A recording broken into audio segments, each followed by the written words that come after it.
Hola, ¿qué tal? Muy buenas tardes, noches. Sean ustedes bienvenidos en este día, que sea un gran día para ustedes. Y este es un gran tema, es un súper tema, ya que vamos a hablar el tema de ahora, ¿qué es un abogado postulante?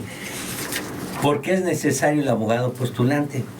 ¿Y qué se requiere para ser abogado postulante? Y existen varios abogados postulantes en diferentes materias.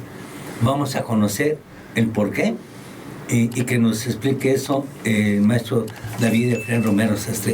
Es muy importante, dada la característica que tiene nuestro amigo David Efraín, pero sobre todo la experiencia.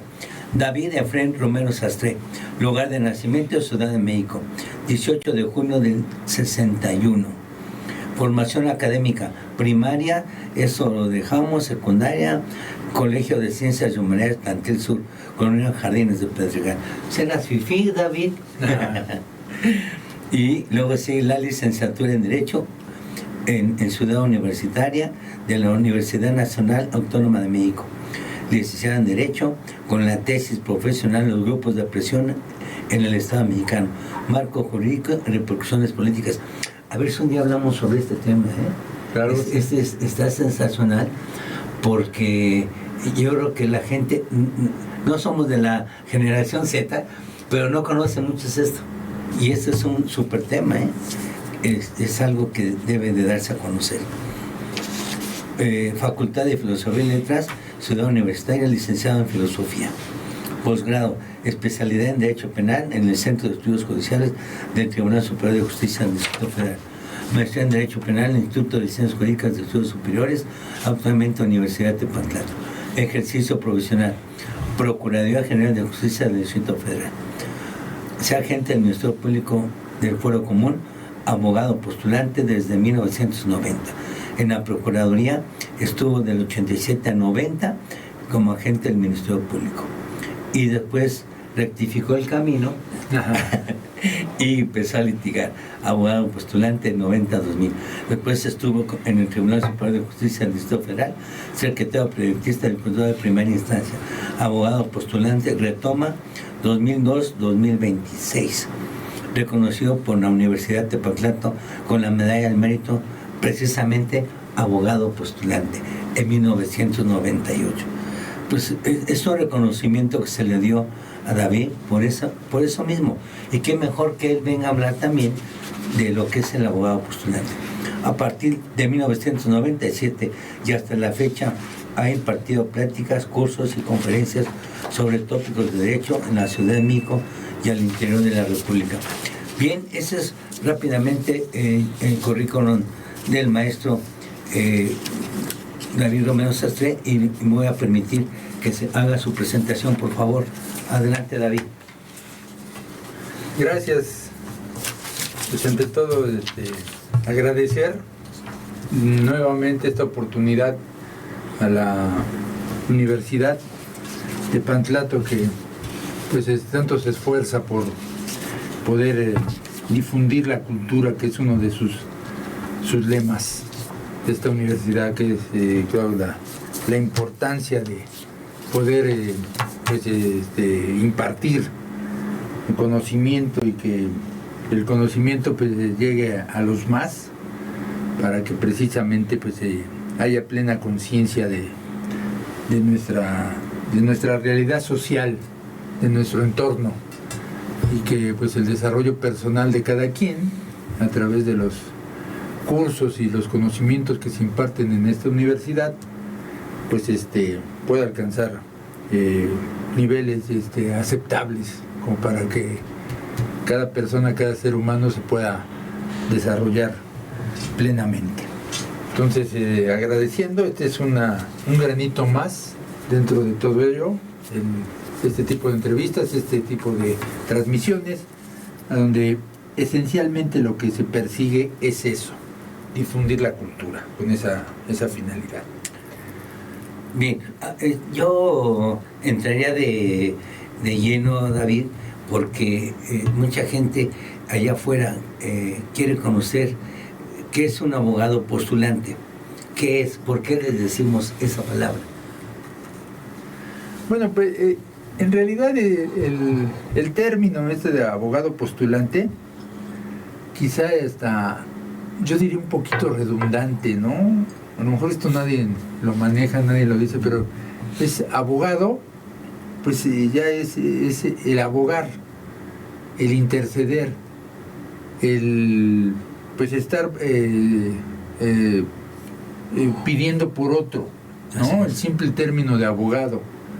Y bueno, postulante, bueno, pues es el profesional propiamente del derecho que se dedica específicamente a representar y a defender los intereses de alguna de las partes propiamente ya en un proceso, en un procedimiento judicial, que claro, esto esencialmente es ante los tribunales, ante los jueces, puede ser también inclusive ante órganos de gobierno administrativos también. Se defienden derechos precisamente de tipo administrativo, de tipo fiscal y de esa naturaleza esencialmente, a donde pues también, aunque no son órganos, inicialmente no son órganos jurisdiccionales, son administrativos, sí también el abogado intercede. Y bueno, pues cuando no se soluciona también hay tribunales de tipo administrativo, ¿no? Y fiscales, por ejemplo, donde también hay que llevar esa representación. El profesional con todos sus conocimientos tiene que llegar hasta estas instancias para defender los derechos de las personas, de las partes.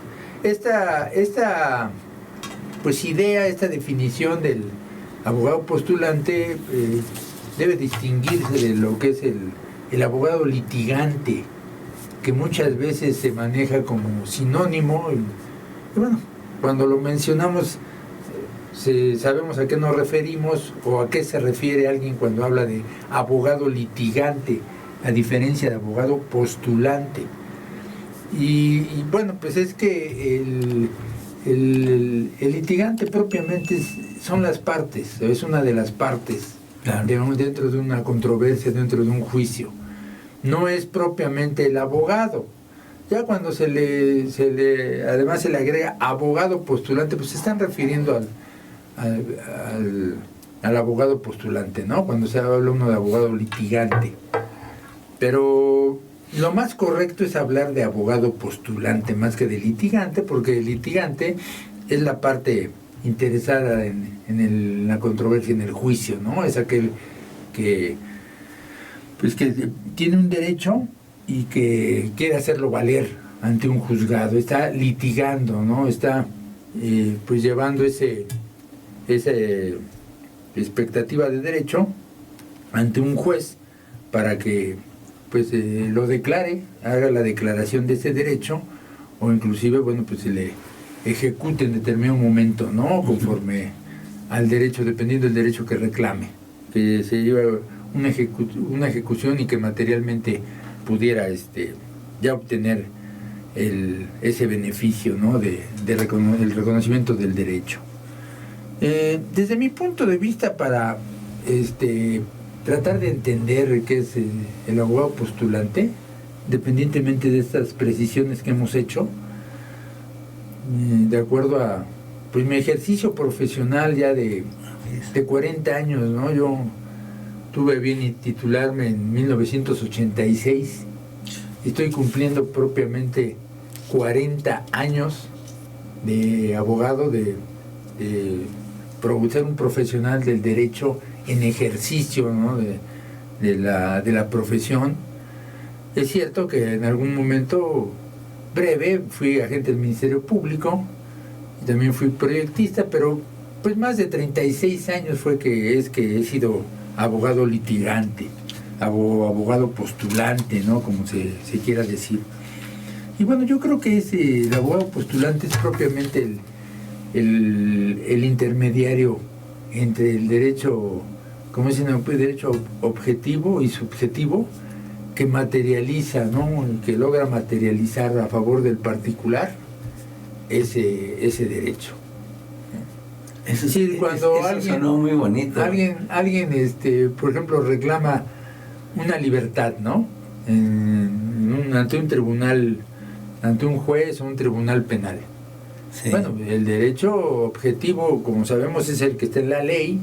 Sí. Lo que dice la ley, y se tiene derecho a la libertad.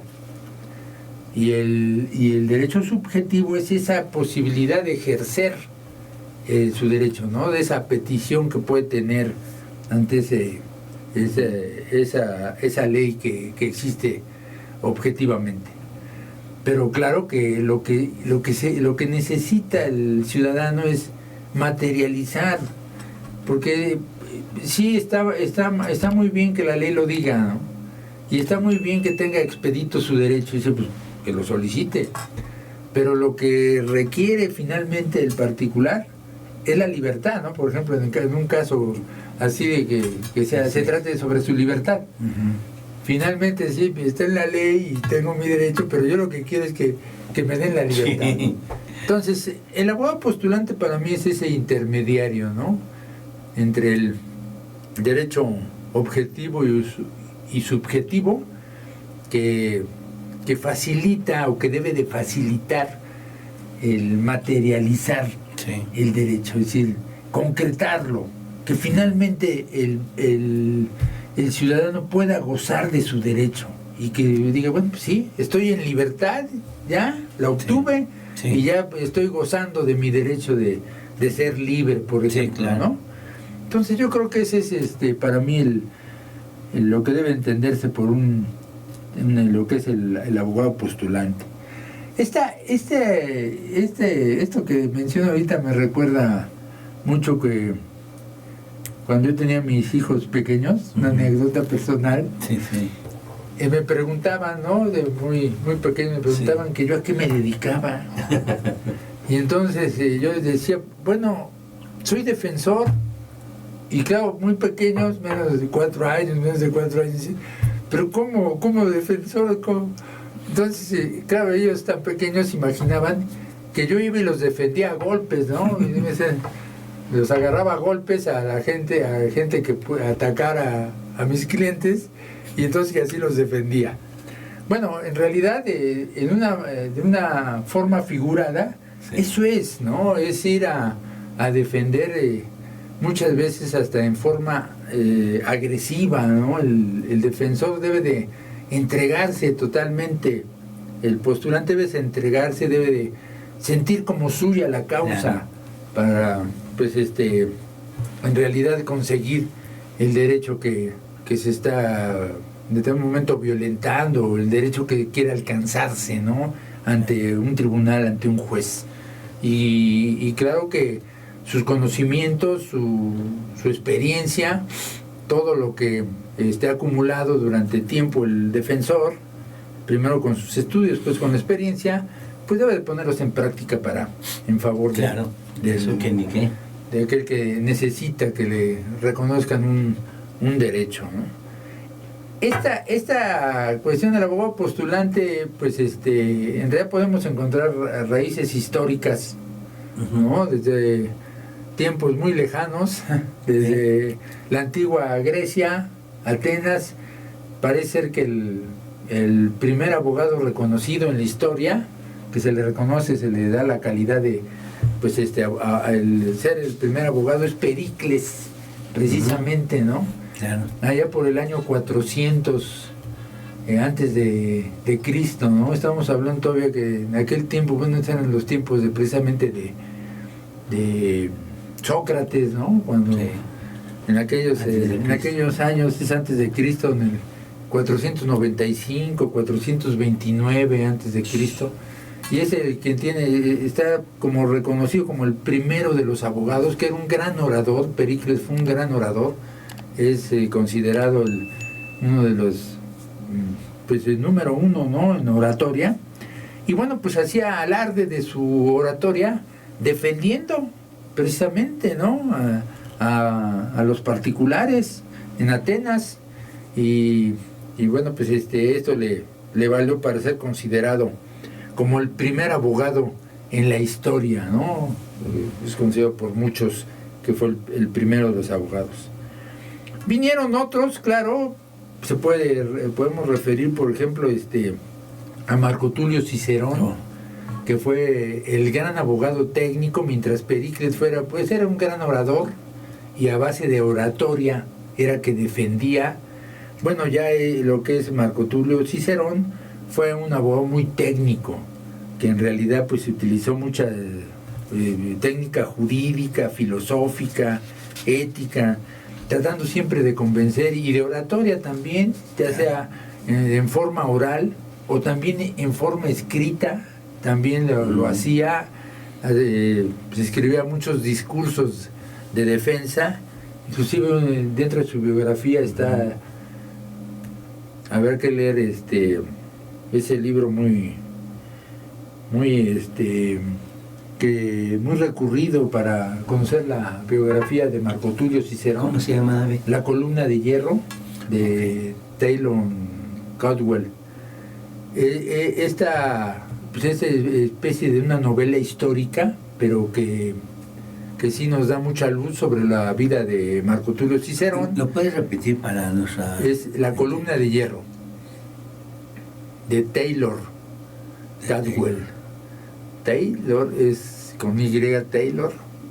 Caldwell. Caldwell es Cadwell. Caldwell. Okay. Y bueno, ahorita me acordé porque hablaba yo de los discursos que él elaboraba también de manera escrita. Bueno, pues ahí en su biografía, ya después cuando es perseguido y que el imperio el emperador lo persigue, y hasta que no lo asesinan, van y le cortan las manos, porque eran las manos que habían escrito los discursos, ¿no? Lo mutilaron. Dejamos tantito ahí para... Este tema está muy interesante, ¿eh?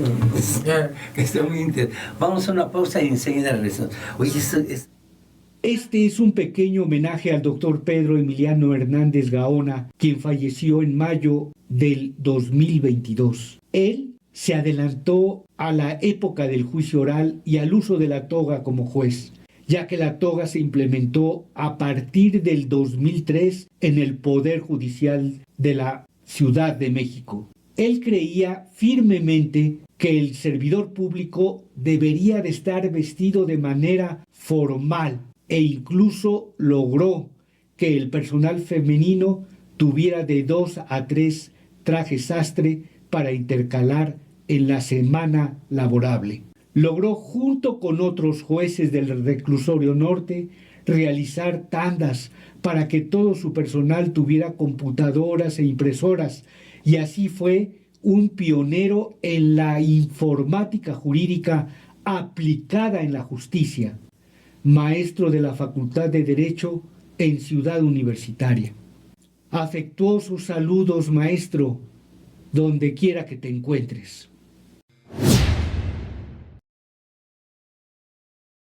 La Universidad Tepantlato tiene como objetivo fundamental lograr que los estudiantes sean líderes humanistas, obteniendo una formación profesional exigente y exhaustiva que garantice su incorporación bajo las mejores condiciones en el mercado laboral, por lo cual, cordialmente, se les invita a inscribirse en nuestro plan de estudios de maestrías, las cuales son Maestría en Juicios Orales, la cual tiene como objetivo formar expertos en el campo del juicio oral, capaces de manejar las herramientas conceptuales, metodológicas y técnicas de litigación inherentes a sus procedimientos. Maestría en Derecho Civil, la cual tiene como objetivo que los egresados apliquen las normas que regulan los atributos jurídicos de las personas e integrar las disposiciones legales que rigen los actos jurídicos de los particulares contemplados por la ley civil, así como desempeñarse en las áreas de jurisprudencia y legislación para dar solución a las diversas problemáticas del ámbito civil, ejerciendo la adecuada procuración y administración jurídica en beneficio de la sociedad.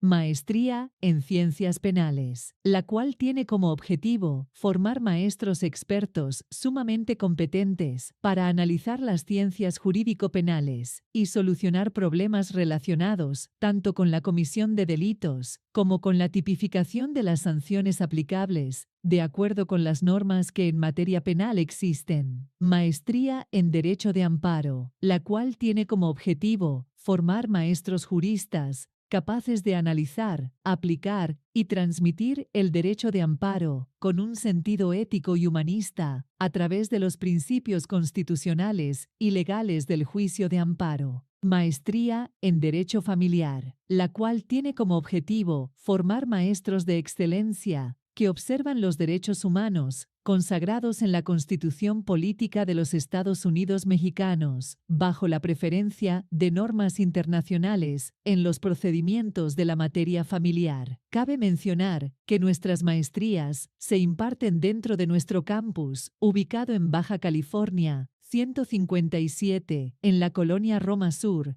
a 2 cuadras del Metro Chilpancingo. Para mayor información, se les invita a comunicarse al número 55 60 26 41 88, de lunes a viernes de 8 de la mañana a 5 de la tarde y los sábados de 7 de la mañana a 1 de la tarde. Ok, estamos de nueva cuenta. Muchas gracias por seguir en su canal Cultural Tepantlato, difusión de la cultura jurídica. Y eso precisamente hoy lo estamos haciendo, como siempre, para todos los que nos ven y nos escuchan, los abogados y los que no son abogados. Y eso es una pregunta que le vamos a hacer a maestro David más adelante. Adelante, David, te corté en esa inspiración perfecta. Sí, claro. Bueno, estaba yo tratando de completar esa idea de lo que fue como abogado Marco Tulio Cicerón en Roma, en la República Romana, y después lo que venía haciendo, empezó a hacer el Imperio Romano. Bueno, fue todo un abogado que defendió, claro, a las clases más pobres, y precisamente lo defendía de los autoritarios, ¿no? de la autoridad tirana, de aquellas pues abusos y violaciones a los derechos. Después de tanto que defendió Marco Tulio Cicerón y de que se opuso a muchos de los procedimientos de las autoridades, pues claro que tuvo problemas muy serios, fue perseguido, fue asesinado y después fue inclusive lo mutilaron las manos.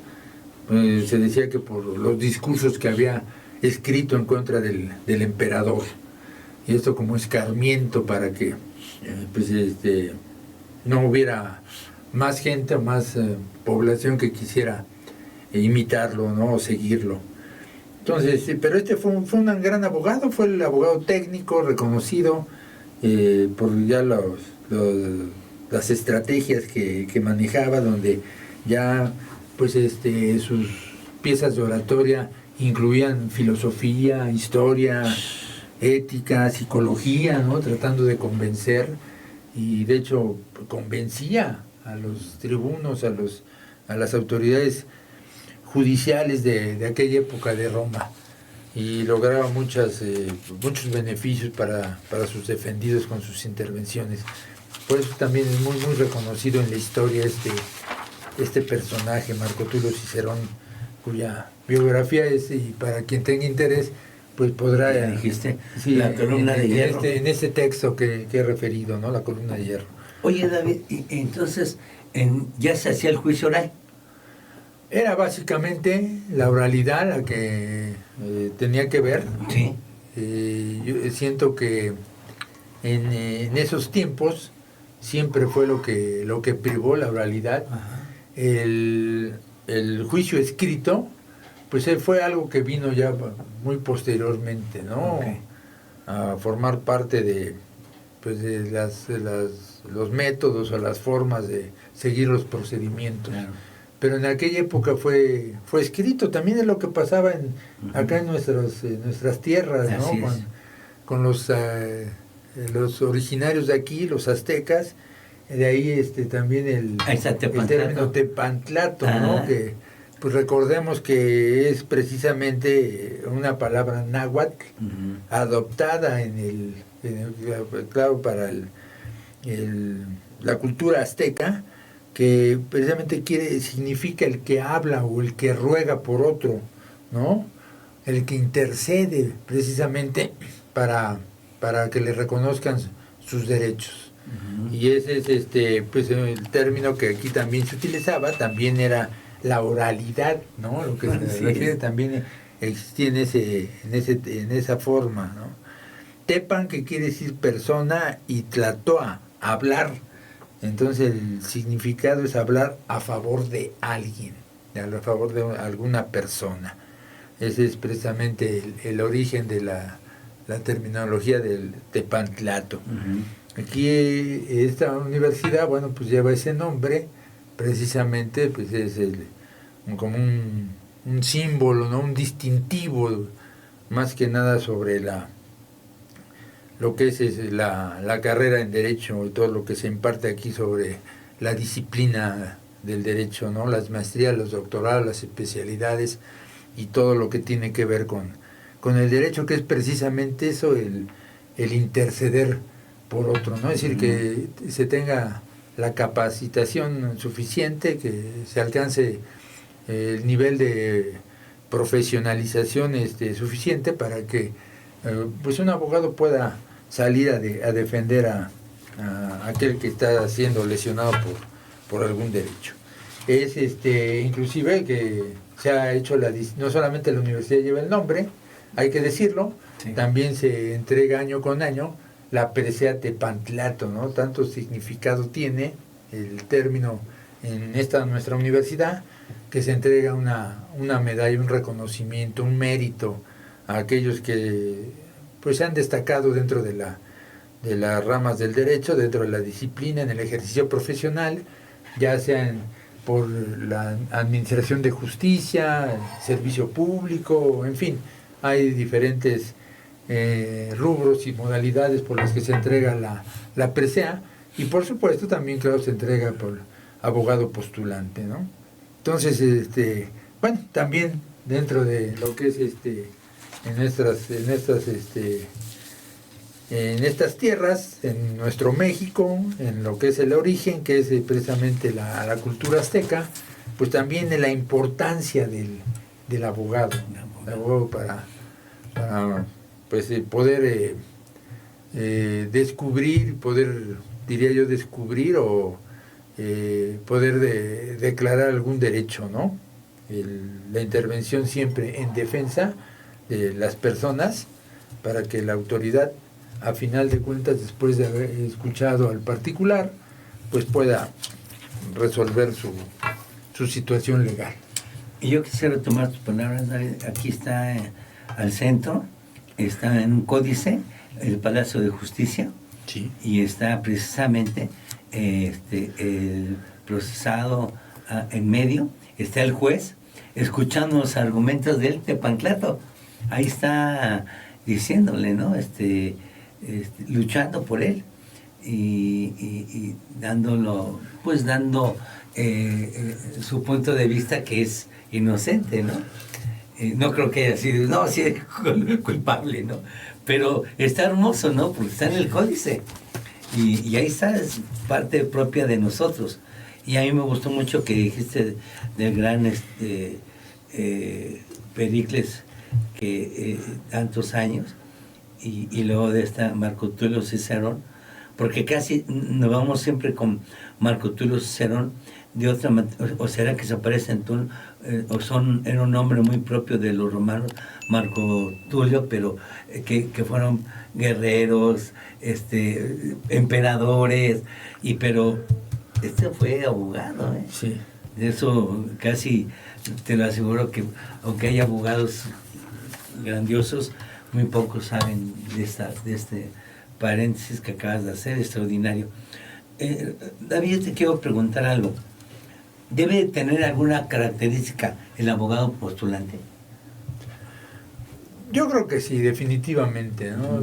Yo creo que es pues es una vocación, o es un carácter de vocación que debe tener a favor de la defensa de los intereses ajenos, ¿no? de otra persona, con un toque, por supuesto, humanista.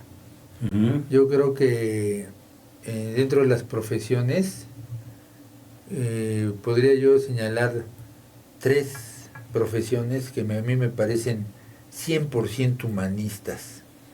No porque otras profesiones no lo sean, sino que yo creo que estas 3 profesiones son 100% humanistas. Sí.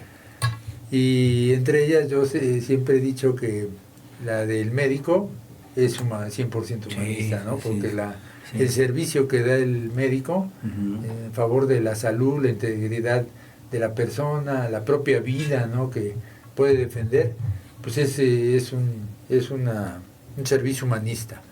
El otro es el maestro, el profesor. Total. También el transmitir conocimientos, el enseñar, el dotar a las conciencias de pues los elementos suficientes como para obtener la libertad de eso, de conciencia, yo creo que también tiene un carácter 100% humanista. Ujú.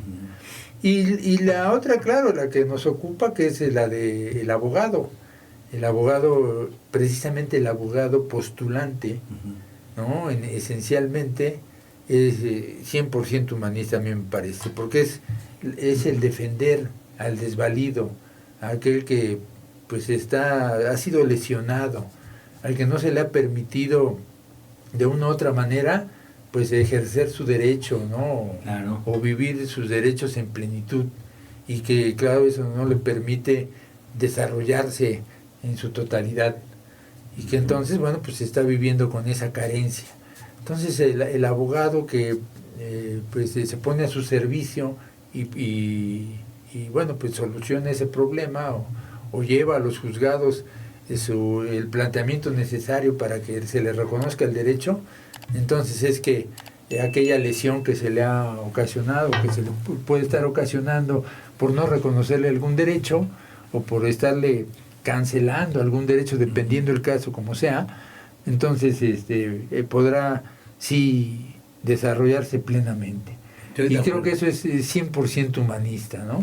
Y decía yo que tiene que ser el abogado postulante, porque es cierto que hay profesionales del derecho que se dedican a otras ramas, a otras modalidades, precisamente los jueces, los magistrados. Pero yo creo que el abogado postulante reúnes. Vamos a una pausa. Ministerios públicos. Eso voy. Vamos a hacer una pausa y tocamos ese punto, sí, que es muy interesante.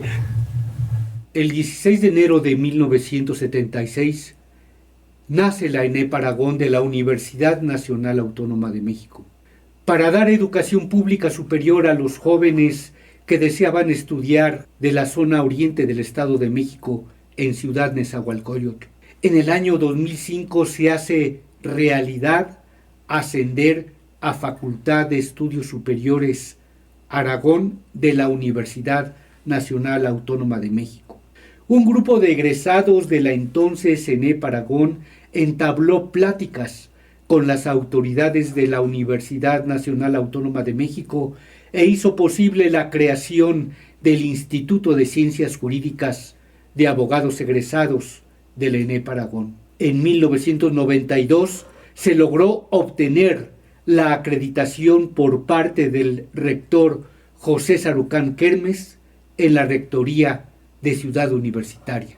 Desde entonces hemos trabajado a favor y con nuestra máxima casa de estudios UNAM, organizando jornadas y diplomados, junto con la Asociación Nacional de Magistrados de Circuito y Jueces de Distrito del Poder Judicial de la Federación FED, se logró concretar con mucho éxito el proyecto de la Ley de Amparo, ya que fue aceptado por el Poder Legislativo como texto de ley en un 75%.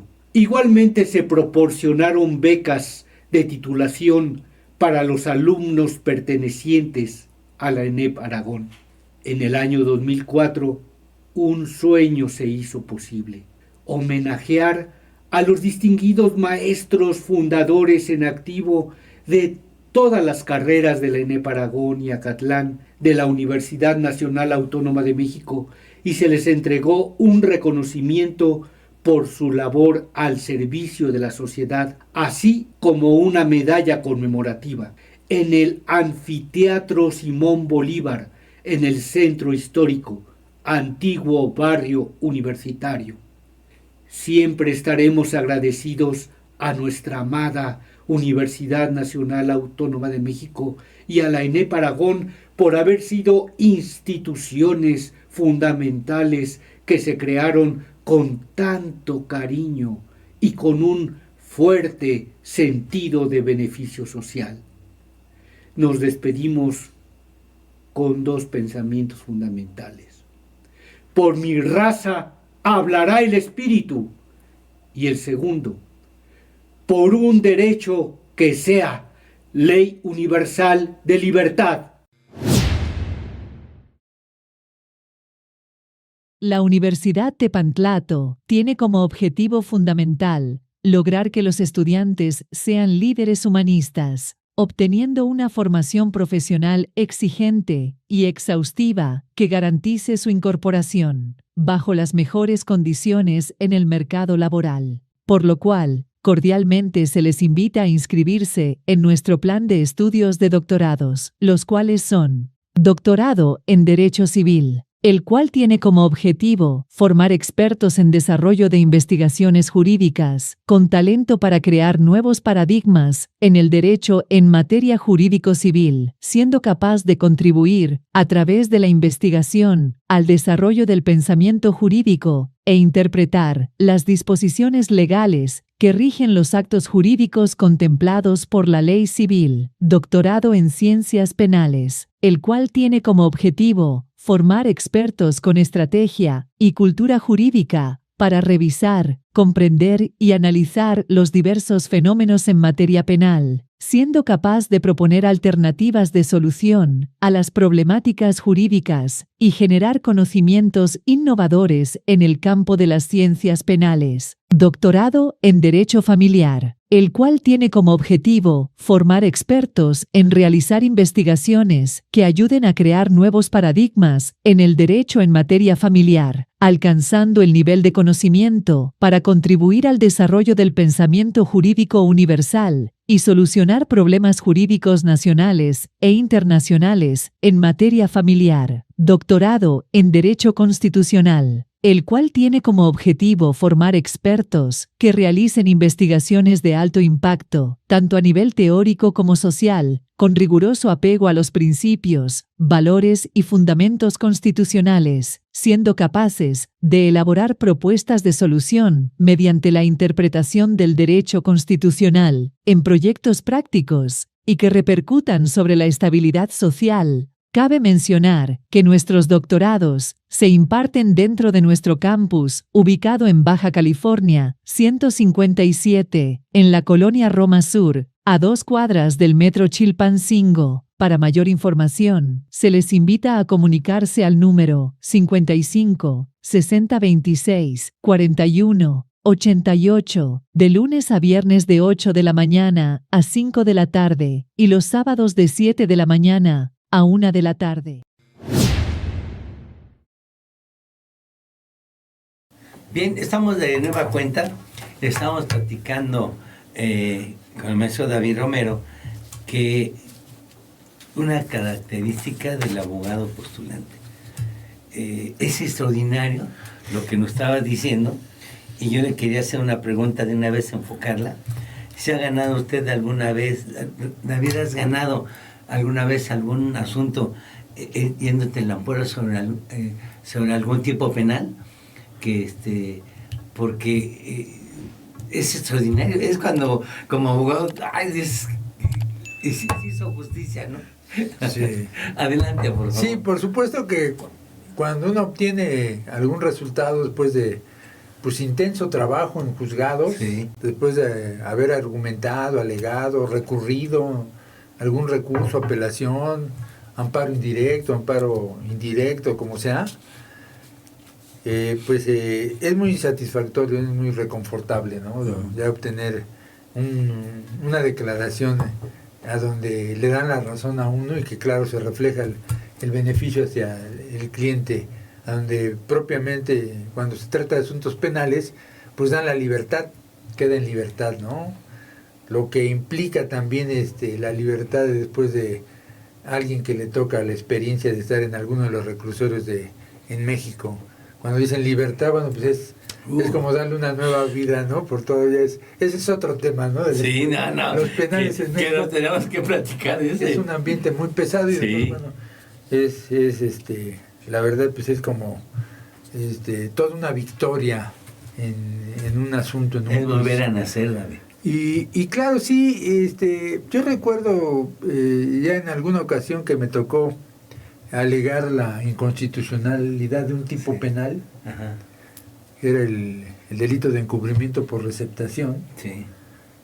de naturaleza culposo, que es precisamente que aquella persona que obtiene algún bien cuyo origen es ilegítimo, que es robado, por ejemplo, y que no toma las precauciones. Cuando es culposo es porque no tomó las precauciones para verificar si se trataba precisamente de que su origen era legítimo, ¿no? Y que podía adquirirlo sin ningún problema. Y el doloso es cuando, con conocimiento de que el origen que ha sido robado, bueno, yo adquiero ese bien, lo compro o me lo ceden o lo tengo en depósito, cualquiera de esas modalidades, pero con conocimiento. Entonces, en este caso era culposo porque según se le imputaba a mi cliente que tenía un vehículo que tenía reporte de robo y que pues no había tomado las precauciones cuando lo adquirió. Bueno, sí, en aquel entonces el sistema tradicional lo llevó a un proceso penal, le dictaron formal prisión, la antigua formal prisión antes, el auto de formal prisión, y contra ese auto de formal prisión yo promoví juicio de amparo, pero señalando que el dispositivo penal, ese tipo penal, era inconstitucional, porque no se apegaba a lo que establece el artículo 14 constitucional, que es la exacta aplicación de la ley en asuntos penales, y que claro que esa garantía, ese principio constitucional de exacta aplicación de la ley en penal, pues también comprende, claro, la precisión desde que se forma, desde que se tiene vida la legislación penal. Claro. Es decir, los tipos penales cuando se crean, cuando se legisla, deben de ser bien precisos, no ambiguos, para darle la certeza al ciudadano de lo que se está considerando como delito. Claro. Y que es en lo que su conducta, en lo que puede incurrir cuando no se apega su proceder a lo que establece la ley, a lo que prohíbe la ley. Entonces, este tipo penal decía que no se tomaban las precauciones debidas. Okay. Y bueno, dice, ¿y cuáles son las precauciones debidas? Es algo muy subjetivo, muy ambiguo, sí. ¿No? Sí. Para mí las precauciones pues pueden ser que vaya yo y consulte a los archivos de la entonces Procuraduría y que, no tiene reporte de robo, pues adelante, sí. ¿No? Puedo adquirirlo.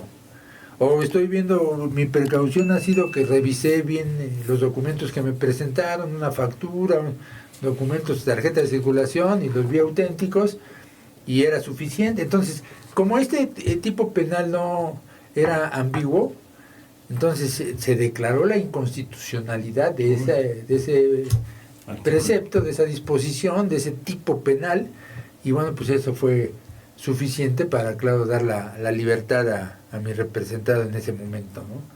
Fue pues de una forma pues habilidosa, técnica, ¿no? Y de entrega como profesional para que claro. Se reconociera el derecho a la libertad de una persona que había sido víctima, ¿no? de las circunstancias, de todo un contexto a donde pues se ha incrementado mucho el robo de vehículos y se roba y se venden y se engaña inclusive a los compradores, Sí. ¿no? Diciendo, mira, es auténtico, tú cómpralo a buen precio, no hay problema, y bueno, pues después se ven en una situación de estas tan difíciles, ¿no? De estar hasta en un procedimiento penal. No tenían derecho a la libertad. Y sin derecho a la libertad, porque en el sistema tradicional de entonces, bueno, ya propiamente casi todos los delitos se establecían que, como decíamos entonces, no alcanza libertad, ¿no? Sí. Como se decía coloquialmente. Es decir, la media aritmética, si no rebasaba del delito de que se trata, rebasaba los 5 años, pues ya no tenía oportunidad a la libertad provisional bajo caución, como se conocía en aquel entonces. Entonces estaba preso por esta situación, pues ahora sí que malentendido, ¿no? O supuestamente no tomó las esas precauciones que eran ambiguas, y bueno, mientras estaba ahí en el reclusorio, ¿no? Entonces, por ejemplo, ese asunto así, a mí me tocó. Ese lo ganaste. Ese es ¿Y qué tiempo lo ganaste? Con todo y amparo. Pues en aquel entonces los amparos se promovían con mucha agilidad, eran muy, muy rápidos. Yo recuerdo que tardé 3 meses en que se consiguió la sentencia, la ejecutoria de amparo. Causó estado, después hay que esperar que cause estado, porque esos amparos indirectos todavía admiten el recurso de revisión. Sí. Cuando se promueve la revisión, bueno, pues hay que esperar todavía. Sí. Ya no se promovió revisión por las autoridades y se aplicó, se ejecutó la sentencia y le dio la libertad a mi cliente. Digo yo que 3 meses, que antes se promovían así los amparos, ahora es muy común que un amparo tarde 10 meses, 1 año, más de 1 año en resolverse. Ha habido pues retrasos, ha habido muchas situaciones que se presentan ahora en la Administración de Justicia, tanto en las locales como en las federales, que sí hemos visto que comparativamente a lo que era hace 15, 20 años, sí está un poquito más lento, ¿no? Pero era pues, rápido, ya quisiéramos que ahora un amparo se tramitara así tan ágilmente en solo 3 meses. ¿Y tuviste aparte de ese asunto otros asuntos parecidos? Bueno, claro, sí, ya después hubo 2 asuntos más que tuve, que ya entonces pude utilizar el mismo argumento, ¿no? Ya con la confianza, con la certeza de que era algo que ya estaba dado, estaba declarado, y pude defender en otros 2 casos, ¿no? Una persona que también tenía una camioneta, iba manejando una camioneta que tenía reporte de robo, y que también, bueno, ya más rápidamente pudo obtener la libertad. E inclusive otro asunto a donde quien traía un muchacho que traía una bicicleta que también, que actualmente, ahorita podríamos decir una bicicleta que tiene un costo de 3,000, 4,000 pesos. Sí, sí.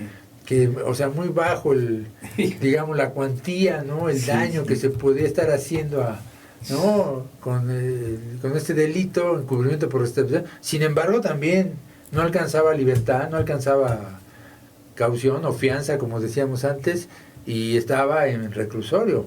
Y gracias a este argumento, este planteamiento, y lo que ya se había resuelto, la inconstitucionalidad que se había declarado por este dispositivo, pues también de mi parte pude defenderlos ya en una forma más pronta, más rápida. Pues qué bueno. ¿Salió jurisprudencia? ¿Qué salió sobre ese amparo que ganaste? No sé si hay, bueno, sabemos que jurisprudencia se deben de establecer de 5 criterios, ¿no? Y que claro, debe de ser a nivel de tribunal colegiado, sí, o las entonces salas de la Suprema Corte que había antes, o el pleno de la Suprema Corte. No, hasta donde yo sé, no. Sin embargo, esa declaración de inconstitucionalidad por la autoridad federal, yo la pude utilizar como argumento de esos asuntos, y ya con eso pude solucionarlos más prontamente, ¿no? Qué bueno. Fue un argumento ahí bastante elocuente, bastante suficiente fue como para que los jueces que conocieron... Me dieron la razón. Sí, me dieron la razón. David, vamos a hacer una pausa y quiero dejar de una vez en la mesa cuál es la función del abogado postulante ante el órgano jurisdiccional y otra de una vez enlazarla. ¿Recomiendas tu carrera? Y por último, si nos das tu número telefónico y si tienes redes sociales y cuál es a qué te dedicas. Nos vemos en una pausa, por favor. La Universidad Tepantlato tiene como objetivo fundamental lograr que los estudiantes sean líderes humanistas, obteniendo una formación profesional exigente y exhaustiva que garantice su incorporación bajo las mejores condiciones en el mercado laboral, por lo cual cordialmente se les invita a inscribirse en nuestro diplomado, Solución de Controversias en Materia Fiscal, en la cual veremos los siguientes módulos. Módulo 1. Introducción a la defensa fiscal, donde veremos temas como Fundamentos del Derecho Fiscal y Contencioso Administrativo, Procedimiento Administrativo de Ejecución, PAE. Módulo 2. Recursos administrativos, donde veremos temas como recurso de revocación, recurso de inconformidad del IMSS e Infonavit. Módulo 3. El juicio de nulidad ante el TFJA, donde veremos temas como procedencia y marco jurídico, etapas procesales del juicio de nulidad, juicio en la vía sumaria y vía tradicional, juicio exclusivo de fondo. Módulo 4. El juicio de amparo en materia fiscal, donde veremos temas como introducción al juicio de amparo, amparo indirecto contra actos administrativos, amparo directo contra sentencias del TFJA. Módulo 5. Medios alternativos de solución, donde veremos Procuraduría de la Defensa del Contribuyente, PRODECON. Módulo 6, donde veremos temas selectos de controversia. Cabe mencionar que nuestro diplomado se imparte en línea e inicia el próximo 3 de marzo, en un horario de martes y jueves de 5:30 de la tarde a 8 de la noche. La asistencia es obligatoria para todos los módulos. Se requiere un mínimo de 80% de asistencia para otorgarles su diploma. Para más información, se les invita a comunicarse al número 556-026-4188, de lunes a viernes, de 8 de la mañana a 5 de la tarde, y los sábados de 7 de la mañana a 1 de la tarde.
Estamos a un momento, minutos más que terminemos con esta entrevista, pero me gustaría, David, que dijeras cuál es la función del abogado postulante ante el órgano jurisdiccional. ¿Recomendarías tu carrera? Y por último, tus redes sociales y tu número telefónico donde pueden localizar. Y te dedicas a materia penal, ¿verdad? ¿Es tu fuerte? Sí, creo que Materia penal. principalmente sí. Bueno, pues adelante, David.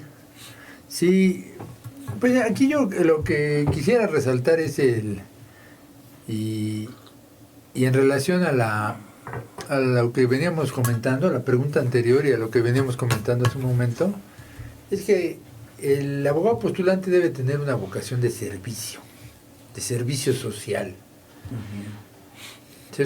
Parece escucharse como muy romántico, pero creo que es muy importante que uno no deje de ver, de tener presente ese aspecto. Siempre el servir. Recuerdo que había un profesor de la universidad que, al hablar precisamente del ejercicio profesional, del trabajo del abogado, decía, el abogado debe saber defender, principalmente. También debe saber cobrar, ¿no? Claro. Decía. Esencial. Pero es mejor saber defender y no saber cobrar que saber cobrar y no saber defender, decía, ¿no? Pues sí, en realidad, primero está el servicio que uno está prestando. Primero está, ante todo, podría verse como sacrificio profesional, el primero dar el resultado. Claro. Y ya después estarse ocupando de la cuestión de los honorarios, que, bueno, claro que el honorario, los honorarios, pues es un cobro lícito totalmente por el trabajo profesional que uno desempeña, pero claro que ante la situación, ante lo que uno está viendo, sobre todo en asuntos penales, a donde, bueno, pues apremia una libertad, a donde están, claro, padeciendo tanto la persona detenida como toda la familia, padece tiene la pena de tener a alguien en la cárcel, todo lo que implica, los gastos, el desgaste emocional y todo lo que tiene que ver extorsiones, todo lo que sucede ahí en las prisiones, que lo padece la familia entera. Entonces, yo creo que el abogado lo primero que debe fijar es en dar un servicio, tratar de pues de que ese mal termine, ¿no?, a través de su intervención, logrando la libertad de aquella persona privada de la libertad, y que todo eso pues cese para él y para la familia. En algunos casos, cuando nos toman los generales, cuando uno pues tomas una defensa, ya ves que te toman tus generales, y no, pues su nombre, su domicilio, su esto, el otro, y dicen, ¿a qué se dedica? Y muchas veces yo, pues tratando de hacer eco de esto que estoy diciendo, les he dicho ahí, pues soy propiamente un luchador social, ¿no? Cuando dicen, ¿a qué se dedica? Todos, claro, cuando esa pregunta la contestan, dicen, pues soy abogado postulante, ¿no? Soy abogado litigante o postulante. Dicen, no, yo soy luchador social, ¿no? Estoy luchando socialmente por conseguir el derecho, ¿no? Por obtener el derecho, por lo que se enfrenta uno como abogado, como un individuo pues solitario, regularmente cuando se trata de asuntos penales, ante un gran aparato del Estado, como es principalmente las fiscalías, antes procuradurías, fiscalías ahora, que pues cuentan con todo un equipo, toda una infraestructura, todo lo necesario, ¿no?, para poder instrumentar acusaciones en contra de una persona. Y bueno, pues eso es lo que tiene que enfrentarse el postulante, tratar de desvirtuar, de echar abajo, de convencer al juez que todo lo que le está presentando la parte acusadora no es suficiente como para condenar a una persona. Entonces, pues ante todo es luchar socialmente, como luchador social, para el gran aparato del Estado que es que es un aparato. Cuando hablas de la fiscalía, estás hablando de un aparato, no nada más el ministerio, es el aparato de la fiscalía, ya sea de la Ciudad de México, la general, ¿no? es un aparato, y tú estás solo, y solo tu alma y tus códigos, tus leyes, tus jurisprudencias, y esto te hace estar al día, cada día estarle estudiando. Ellos tienen un gran aparato, y tú vas, como te vayan pagando, vas sacando, ¿no? Vas viviendo, ¿no? Sí. Es diferente. Y creo yo además que, claro, una de las grandes importancias que en la actualidad tiene el abogado, el defensor, y también aquí hay que referir el mismo defensor público, ¿no? También la gran importancia que tiene ya en un juicio, en un procedimiento, es precisamente esa parte técnica que está llenando, ¿no? en la tríada judicial. Es decir, hay un juez, hay una parte que es la parte acusadora, y tiene que haber, claro, necesariamente un defensor. Claro. No podríamos pensar en lo que es la doctrina moderna, procesalmente, que no existe un defensor, porque entonces, ¿quién lo defiende? Decir que el mismo juez va a aplicar algún precepto, algo a favor del acusado, pues es terminar con esa imparcialidad que debe tener el juez, que ahora está muy señalado en este sistema, en el sistema de oralidad, Sí, que claro. ahora ya los juicios penales y también ya todos los tipos de juicios también civiles, laborales, han tenido mucho cuidado en que exista la imparcialidad total por parte del juzgador. Entonces, la función del defensor creo que es importantísima, es ineludible, es una pieza clave técnica en el procedimiento. Por eso es que inclusive la misma ley establece que debe haber una defensa técnica y adecuada. Ahora ese es el término. Anteriormente se manejaba que hasta la persona de confianza, ¿no? El amigo, el compadre, el de confianza podía defender.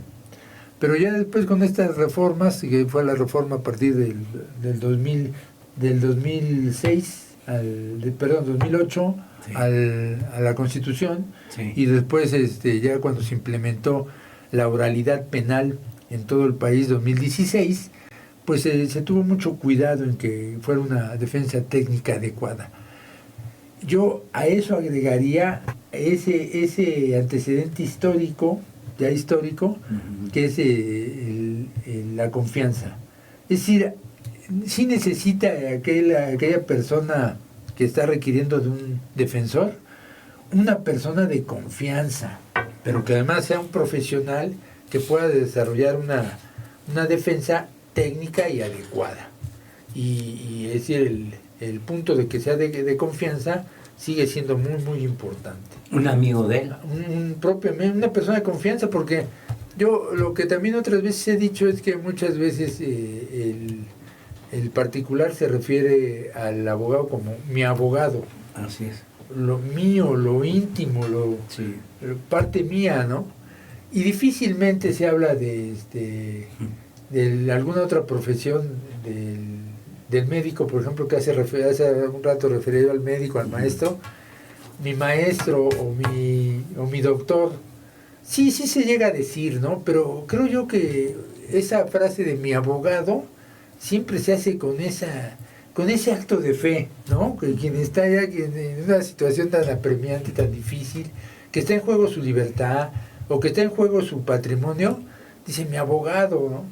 Entonces creo yo que es básico que siempre se siga teniendo toda la confianza en el abogado. Cuando por algún motivo se deja de tener toda la confianza, bueno, claro, mi recomendación es, hay que cambiar de abogado, el abogado tiene que ser otro, ya no puede seguir siendo el mismo. La primera característica que debe reunir el abogado o la persona que designa al abogado es que le inspire confianza. Sí. Es lo primero. Podrían decir, no, pero es que el mejor abogado del mundo yo lo tengo y está aquí. Sí, pero el que a mí me da toda la confianza es este otro. Y a lo mejor no es el mejor abogado del mundo, ¿no? Es más o menos regular o lo suficientemente bueno, no así tan brillante de 5 estrellas, pero es el que me inspira confianza.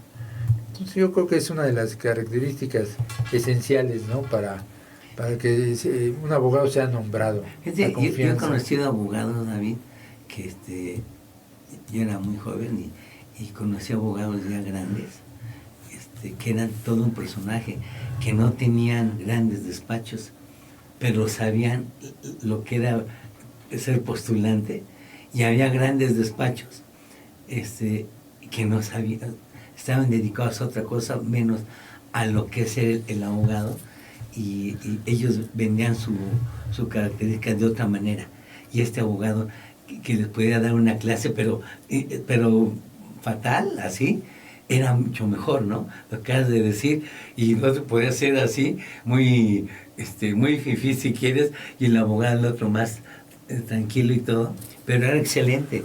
Ya hasta me hicieron referencia a varios maestros. Yo conozco varios maestros que nos dieron clases que eran extraordinarios, extraordinarios, más que aquellos que tenían súper despachos de esto, y que no, van por otra forma de pensamiento, ¿no? Sí, lo que acabas de decir es totalmente cierto. Estaba el hombre del corbatón, ¿no? Que era uno de los antiguos, de los de antes, que era una persona muy reconocida popularmente, y que era muy recurrido, y que también era servicio social el que daba, ¿no? Sí.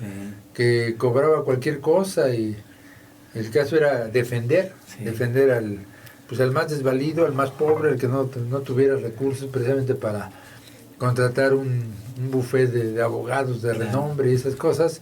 El hombre del corbatón fue muy famoso, ¿no? Y yo creo que eso nos hace también pensar, David, y tal vez va a salir un minutito de eso, pero me hace pensar, cuando venimos de una institución pública, le tenemos que agradecer al pueblo de México lo que nos dio, porque mucha gente no sabe que la sociedad misma es la que nos dio oportunidad de estudiar. En tu caso, en mi caso, era kinder, primaria, secundaria, sí, preparatoria, universidad, ¿no? Sí. Escuela pública, totalmente. Escuela pública. Y lo que hace Tepantlato es conjuntar a los compañeros de escuela pública y hacer esto, que se dé, aquí no se cobran ni un centavo, los maestros no se les paga, y los alumnos pagan una cosa de nada. ¿Para qué? Para recompensar con eso, y hacemos lo que hacemos afuera. Tenemos grandes exalumnos. Y David, antes de que nos gane el tiempo, me gustaría, ¿tú recomendarías a la gente, a tu propio hijo, que fuera abogado? Sí, totalmente, claro que es a lo que yo me he dedicado toda mi vida, ¿no? A partir de que estudié, que me titulé. Como decía, fue en el 86, ya tengo 40 años de titulado y de ejercicio profesional.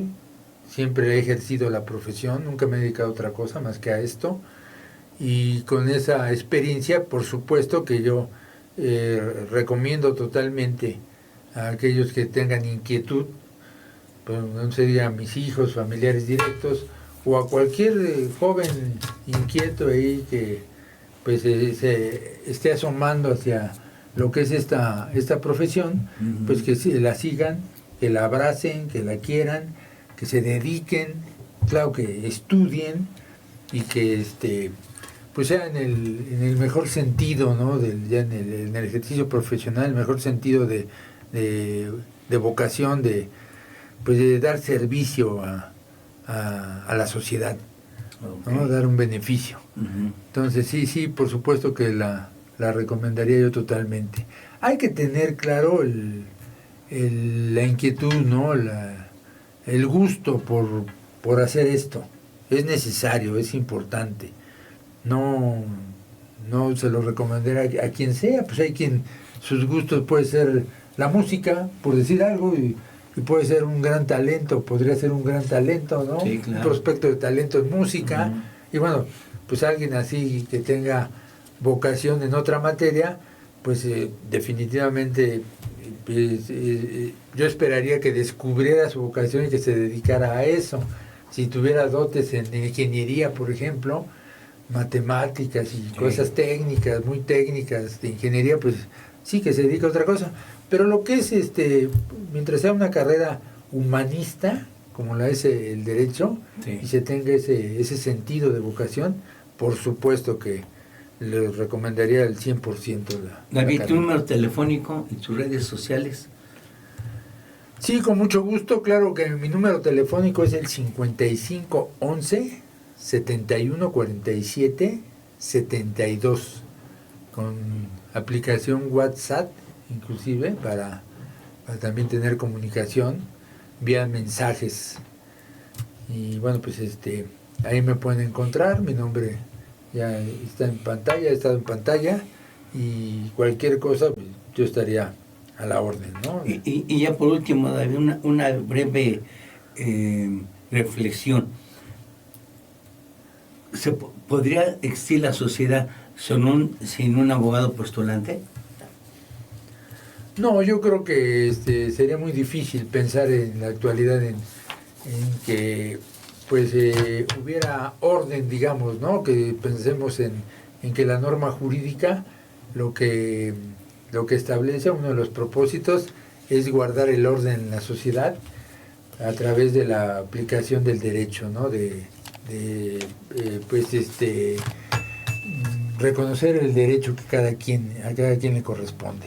Y yo creo que es muy importante, ahora es muy variado, el abogado puede tener no solamente en cuestiones penales, que es lo muy común, o civiles, pero también está en otras materias, el derecho familiar, claro, el derecho mercantil, el derecho laboral, el agrario. Estoy pensando ya hasta en materias nuevas, que pueden ser muy recientes, como cuestiones ecológicas, ¿no? Cuestiones en ecología también. Hay mucho ahí materia en amparo para reclamar derechos y cuestiones de ecología. En cuestión de aguas, pues también, ¿no? El agua, que es todo un tema ya en nuestras grandes ciudades. Sí. Yo ya promoví en alguna ocasión un amparo para dotación de agua de una vivienda, y lo concedieron, y las autoridades de aguas, las instituciones que se dedican a esto del reparto y distribución del agua, tuvieron que dotar de agua con pipas determinados días, para que esta vivienda no se quedara sin agua, no estuviera sufriendo ahí, ni contratando pipas, porque eso también se ha vuelto una cuestión viciada, de que se escasea el agua y entonces las pipas entran a un precio extra, y en fin, hay toda una situación sobre la cuestión del agua en nuestras ciudades, que ha sido muy interesante cómo se está desarrollando. El caso es que por cuestiones de aguas también ya me tocó promover algún amparo, y también se solucionó. Entonces, en distintos ámbitos, el derecho tiene aplicación, una aplicación muy amplia en cuestiones administrativas, agrarias, como decía yo, y muchas otras. Entonces, sin la presencia del abogado, de aquel, de veras, el que esté entregado, ¿no? Con una vocación de servicio en favor de la sociedad, pues hay cosas que no se solucionarían, ¿no? Quedarían eso en el caos. Por ejemplo, esa cuestión del agua, vemos que en muchas unidades habitacionales, en muchas colonias de lo que es la Ciudad de México o la periferia, la zona conurbada, los municipios, Nezahualcóyotl, de Ecatepec, y todos los municipios que conforman la metrópoli, ¿no? Cuautitlán y todos aquellos que son muchos. O sea, se está viendo una cuestión caótica respecto a la cuestión del agua. Entonces ahí también el abogado pues tiene mucho que hacer para tratar de armonizar, o tratar de ser cuando más un paliativo ante lo que puede ser ya un caos, y que pudiera la cuestión del agua tan difícil hasta el oro, derivar en una lucha mundial, una guerra civil, en nuestras ciudades, en una guerra civil, por el problema del agua. Entonces creo que debe haber es todo un tema, todo un tema. Bueno, nos da mucho gusto que estén con ustedes nos encanta estar con ustedes, pero me gustaría decirles que si les gustó esta entrevista, por favor suscríbase, denle me gusta y active la campana de notificaciones para que no se pierdan los próximos videos con temas jurídicos, culturales y desde luego de mexicanidad. Próximamente estaremos en X, le daré su número de teléfono, ese con el fin que se contacte con nosotros y conocer sus sugerencias para futuros temas a tratar. ¿Por qué lo hacemos así? Para que usted nos ponga qué temas le gustaría tratar. Les recuerdo que estuvo con nosotros en el canal Tepantlato, difusión de la cultura jurídica. Les deseo una excelente tarde-noche. Sea usted feliz y recuerde que la vida es muy corta, pero hay que vivirla con mucha intensidad. Hasta la próxima.